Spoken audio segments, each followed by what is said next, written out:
Miss হবে না আপনার পছন্দের টিভি শো। দেখুন জি5 অ্যাপে একদম ফ্রি।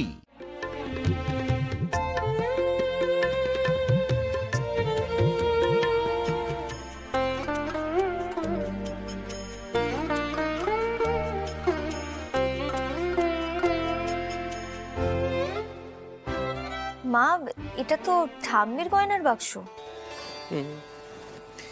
মায়ের গয়নার বাক্স মা আমায় দিয়েছিলেন, আর আমি পুটিকে দেব। এটা ওর প্রাপ্য।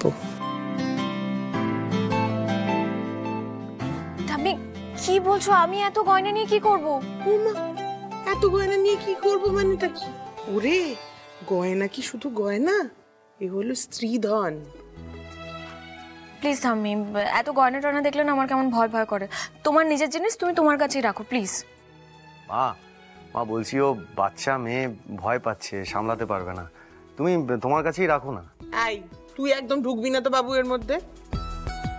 আমি কি এগুলো নিয়ে ওপরে যাব নাকি?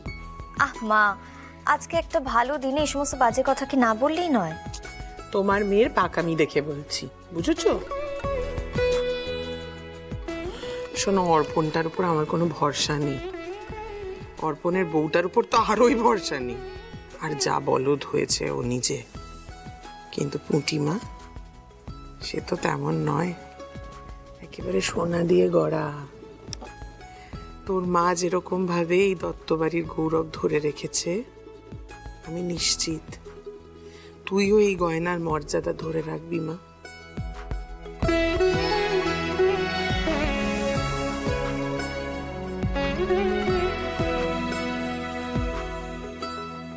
দেখ পুটিমা, গয়না কিন্তু শুধুমাত্র সৌন্দর্যের প্রতীক নয়, সৌভাগ্যেরও প্রতীক।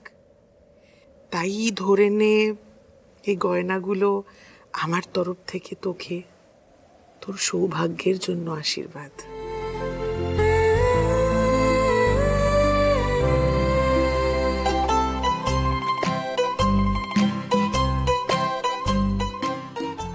একটিবার অন্তত আপনার নাতনির মুখটা দেখুন মা। দেখবো না যখন বলেছি, তখন আমি কিছুতেই দেখবো না।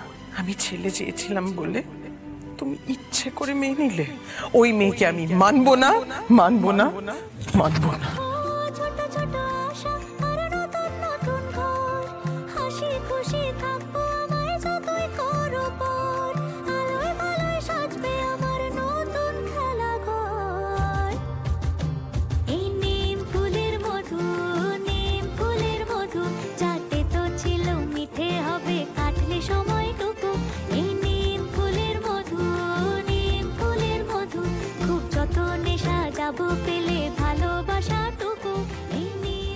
জানো সৃজন, মা আমায় ঠাম্মির এই গয়নার বাক্সে কখনো হাত দিতে দেননি, কিন্তু পুটির বেড়ায় সব তো অন্যরকম হচ্ছে। এই যে মা পুটিকে গয়নাগুলো পরিয়ে দিচ্ছেন, এতেই আমার সব পাওয়া হয়ে যাচ্ছে।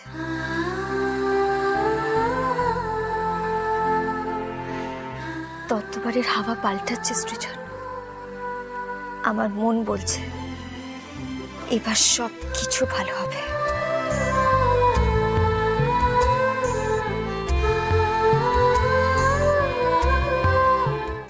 জি5 ডাউনলোড করুন আর সব এপিসোড দেখুন একদম ফ্রি।